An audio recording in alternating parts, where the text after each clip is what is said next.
Hello, welcome to my channel, welcome to my video taking me from a torn patella tendon to a half Ironman. 10 weeks ago I had a pretty serious knee injury where my patella tendon snapped in two. I was just playing five-a-side football and I was running for the ball and I was slowing down, and then suddenly I just felt this tear, or it was very strange, just a snap in my knee, and I looked down and my kneecap had basically moved 6 inches higher up on my leg and I couldn't walk. My bottom half of my leg was just swinging freely. It was a very strange sensation, and what had happened is my patella tendon had snapped in two, which is the biggest tendon in your knee, connects your kneecap to the bone and it controls the bottom half of your leg. That meant that I had to go to hospital and have reconstructive surgery pretty soon after. I think it was 4 days from the injury to the reconstruction, and that was pretty painful. I was on a lot of drugs. I was high as a kite. I was on morphine, I was on tramadol, I was on loads of paracetamol, lots of stuff. It wasn't a pleasant experience. Turns out hospitals are quite morbid as well. Bloke next to me, or 2 beds away, actually died while I was there. Just went to bed one night and then heard a load of people, started to cry, and then he was gone the next morning. I thought, oh, has he been discharged? No, he hasn't, he's dead. So that wasn't ideal. So not the nicest place, but I was out of hospital about 3 days after my operation. Since then, I've had a lot of time to do life admin. I've pretty much completed Netflix. Sounds like a dream, really, having 10 weeks off work, but it's really not. It's so boring.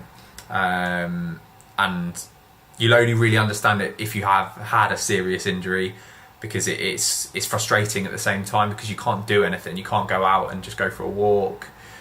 You can't go out to the pub. You can't go out on your bike. You can't do anything.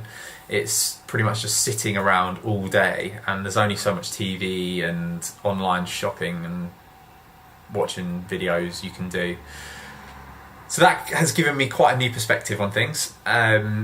It's made me reassess what goals I want to achieve, and one of those was trying to complete a half Ironman.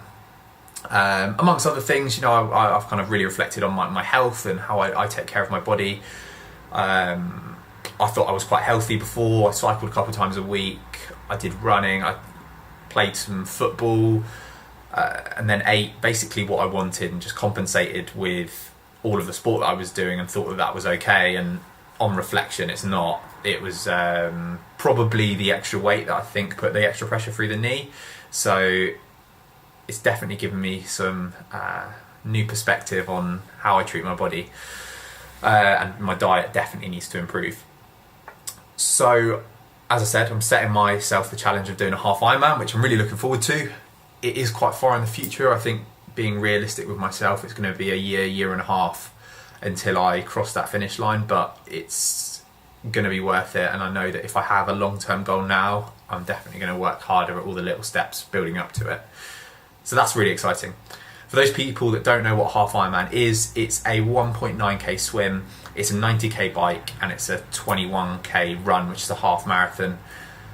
I'm pretty okay with all those distances individually. The cycle I'm more than happy with. I love cycling. I did Ride 100 earlier this year, which is a 100 mile ride through London out to the Surrey Hills and then back into London, and really enjoyed that.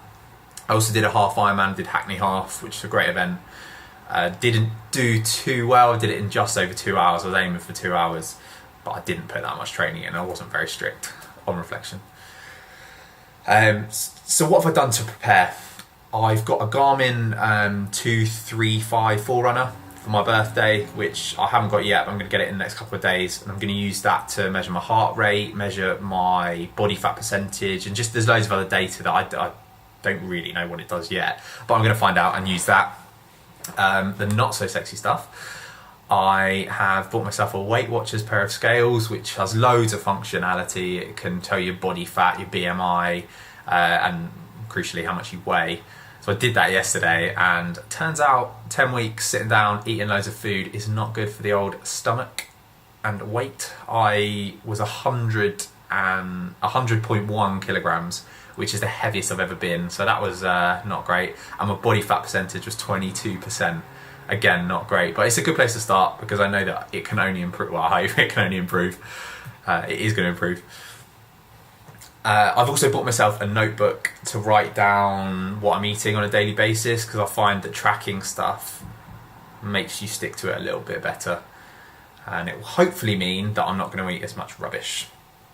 So 10 weeks ago I had the surgery, bedbound for 3 weeks, like I said. At the moment I can just about walk. I have to use my crutches. I can crutch around the flat and I can go for a 10-minute walk at most. So it's a good place to start. My daily routine at the moment is getting up in the morning. I'm doing my my weight and measurements. I'm then eating something. I'm then writing down what I've eaten and doing my physio twice a day, which has been really useful. I can definitely feel some strength back in my leg and my knee. So yeah, that's where I'm at the moment. The point of these videos ultimately is for me to get back to sport and get myself back to my body feeling really comfortable, and hopefully it can show you that you can set yourself some long-term goals if you've had a bad injury or you've had lack of motivation. You know, it should show you that anything is really possible if you set yourself some goals. So that's what I'm trying to achieve. If you like this journey, please subscribe to my channel and keep an eye out for more videos coming soon. I'm going to try and aim to post every 1 to 2 weeks. I think that's a fairly achievable goal. I've got quite a busy job when I get back to it, so that'll be, I think, a good place to start. I will see you on my next video.